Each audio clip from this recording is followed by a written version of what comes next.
Hey, namaste, I'm Kay. This is Ecstatic Self.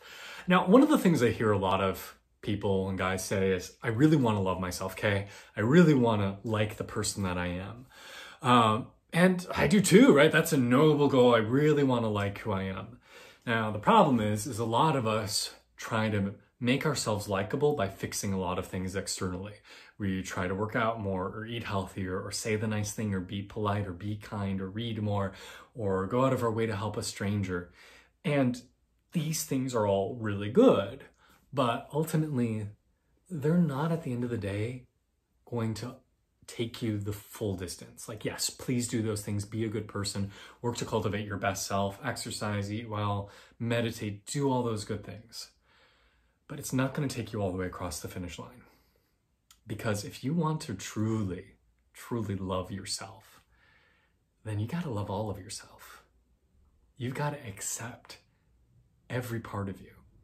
Because so long as there's like that little part in the back that you want to hide or say is not very good or is broken and you have shame about it, so long as that's there and you're trying to shove it to the side, ignore it, you can't come into wholeness. You've severed part of yourself. You've bifurcated part of yourself off. Therefore, you'll never feel whole. So what we have to do is we have to pull those ugly parts back. We have to pull those shameful parts back, the part that we don't want to admit, the part that we don't like. And we have to say, you're part of me. And in your imperfection, you're beautiful and you're whole. And these parts that we have shame about can, of course, be physical. They can be part of our body that we don't like. They can be actions we've done in the past that may have hurt other people, have been unkind, unconscious. They could be emotional problems. They could be a history of trauma. They really could be anything. We call these aspects that we don't want to hold, we call them our shadow sides, the parts that we try to keep in the darkness. But so long as you try to keep them in the dark, self-love is never going to be fully actualized because you have to love all of you. You have to love all of you. Now that doesn't mean that you say, oh, I murder kittens and I'm going to love that part of me. No, it means I'm going to bring that into my awareness. I'm going to say there's parts of me that are broken and that's okay. But even with my icky stuff, I'm still going to love myself. I'm still going to hold it. And the interesting thing is once we can start to bring that into the light and integrate it, we'll feel a lot better. We'll be a lot more healthy. And usually those things will start to resolve themselves over time. Now, for an example of me and my shadow side that I'll share with you, and I talk about it in my upcoming book, like 2.5 years ago, I was in a supermarket with my husband and we were checking out, and next to us were some like super jacked bros who were like unloading like gallons of cottage cheese and milk and eggs, like 7 dozen eggs in their cart. And I made a snide joke. And my husband said to me, he's like, you know, you're only making that joke because you're envious.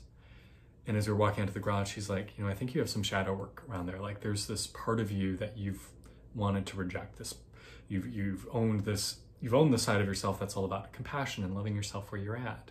But that there's this other part of you that's like, I want to be like huge and big and muscular. And you've like rejected that side. He's like, I think you need to dive into that a little bit. And if you want to, you know, do what you need to do to explore that, feel free. So I did. For like the next 9 months, I ate like 6,000 calories a day and lifted all the time. I explored taking some performance enhancing chemicals, not steroids, but SARMs, which are legal only for research purposes, not for human consumption. And I put on like 35 pounds that year, like those 9 months.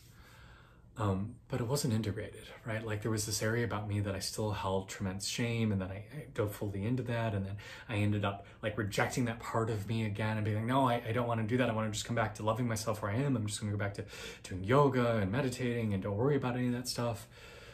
But, you know, and this is a benign example, right? Like this is an example, it's like I'm not again, murdering kittens. But it was something that was incongruent with my everyday self. So for 2 years, I didn't explore that side. I said, nope, we'll just shove that back into the attic. And then today, where I've been in the last like 4 or 5 months, is saying, well, what if we hold both? What if we can really love ourselves where we are?